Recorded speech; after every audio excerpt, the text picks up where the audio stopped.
The last scenarios are the ones that are considered Atwood machines. And these are pretty common setups that you'll see where you have some pulley with two different masses on either side. Typically they're differing masses, and you're gonna look at how those forces are acting on the system.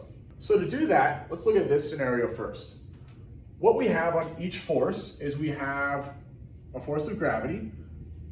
This is gonna be big M times little g. Over here, we have also a force of gravity. However, it's a smaller mass, so that's going to be little m times g. We also have a tension force pulling on each object. But if we wanted to look at the object as a whole, as this goes down, this one's going to go up. And so really, we can think about this as an object that looks similar to this, where we have a force to the left and a force to the right. This is the force of gravity for the big M. This is the force of gravity for the little m, right? It's a tug of war. And what's going to be true is that this is going to be the bigger force than this one because it's a bigger mass. And so it's going to pull the entire system to the left in this scenario, or in this case, counterclockwise around my pulley. This one's going to accelerate downwards. This one is going to accelerate upwards.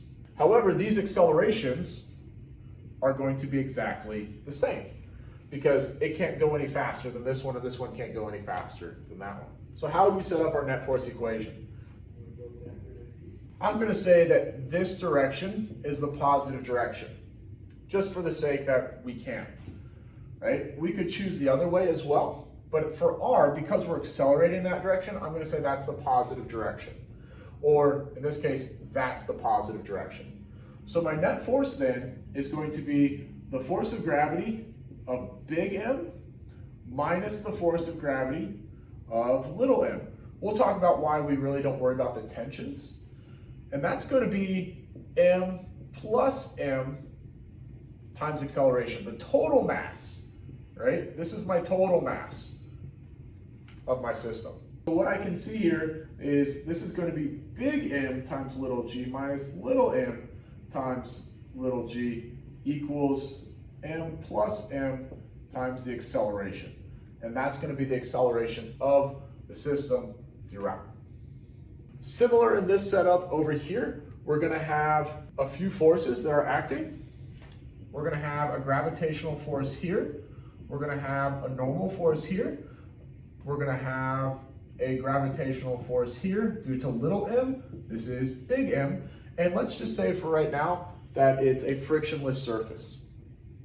Well, in this case, again, these two, right, we can imagine this looks like this, right? If we just thought about it as a single plane. Now my forces would be gravity, normal force, and gravity. Okay, and now I see x and y values. The net force in the x direction is just the force of gravity on the little mass, which equals my two masses added together times my acceleration. Some of the forces in the y direction are going to be the normal force minus the gravitational force on the big mass. That's going to be mass times acceleration in the y direction. In this case, that's 0. They're at rest in the y direction. They're not accelerating in that way. So what we can see is we can see that my normal force equals my force of gravity for the big mass, which is big M times. If there was friction, right, if this little mass is pulling this big mass, there would be friction in this direction. That would be in this direction.